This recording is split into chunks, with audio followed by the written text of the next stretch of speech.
তো চলেন আজকে এটা কাটবো, এটার রহস্যটা কি সেটা বের করার জন্য।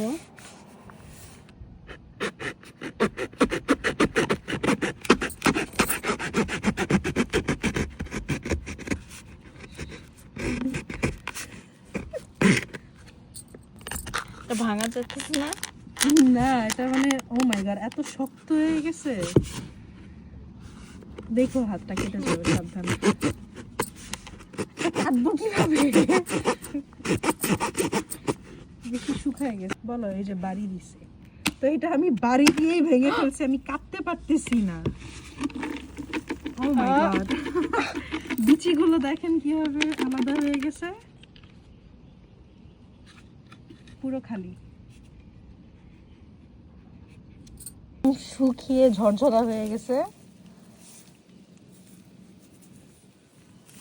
আমার এই প্রথমবার